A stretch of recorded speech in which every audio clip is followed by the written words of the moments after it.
Iran has executed its former Deputy Defense Minister Alireza Akbari.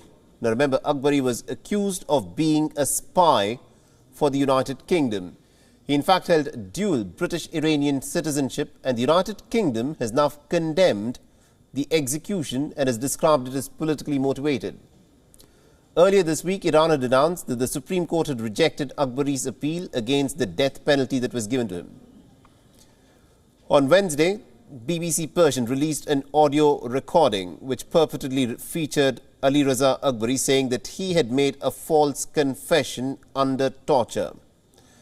Despite protests from the United Kingdom, Iran went ahead with the execution.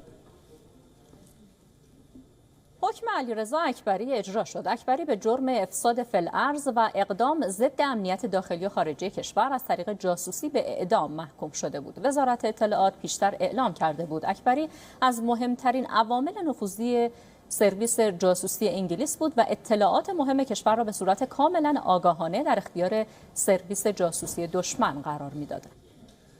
And also the British Prime Minister Rishi Sunak has tweeted that he's appalled by the execution. He's called Iran's government a barbaric regime with no respect for human rights of their own people. Now, Akbari was Iran's deputy defense minister from 1997 till 2005. He was in fact part of the administration of reformist President Mohammad Khatami. Akbari reportedly had moved to the United Kingdom back in 2008 in the audio file that was released by BBC Persian. Akbari reportedly claimed that he had been arrested way back in 2019 when he returned to Iran on the invite of a senior Iranian diplomat.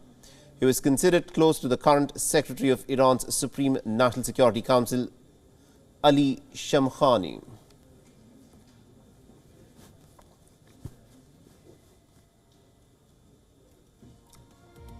All right, now to give us more insights in terms of what this, of course, means and why Britain has described this execution of Alireza Akbari as politically motivated, we're being joined by Mark Brolin, who's a geopolitical strategist, and he's joining us live on this broadcast. Now, Mr. Brolin, this of course, is an execution to which Britain has responded very strongly.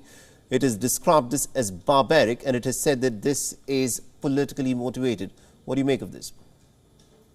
Well, I think spy cases or alleged spy cases are notoriously difficult to sort of determine the facts. The ones executing, in this case, Iran, they will have to talk about the national security issues and that it's absolutely necessary, whereas countries like UK and US will talk about human rights abuses.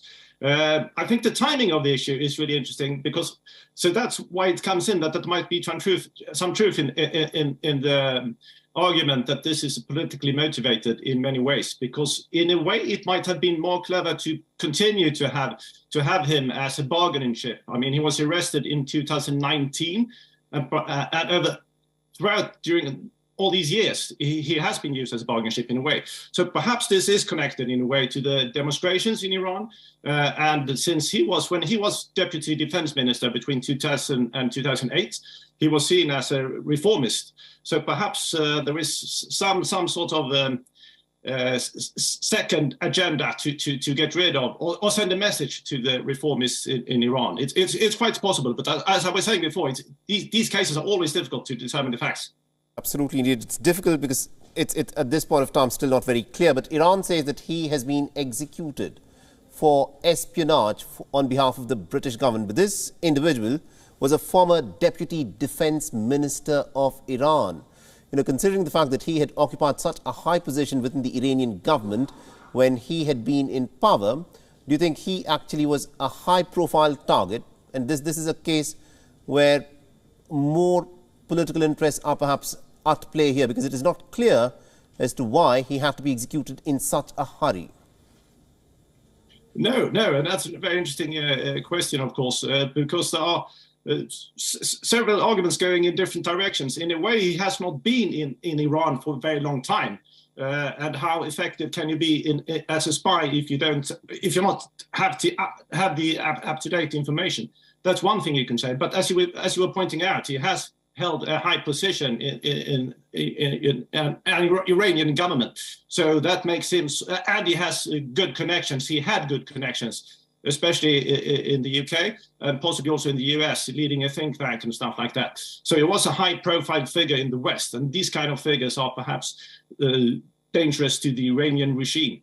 So yes, there's certainly lots of politics at play, regardless of how much truth there is in the spy allegations. All right, we'll have to leave it there. Thank you very much indeed, Mr. Brolin, for joining us and getting us all those insights there. Thank you. WION is now available in your country. Download the app now and get all the news on the move.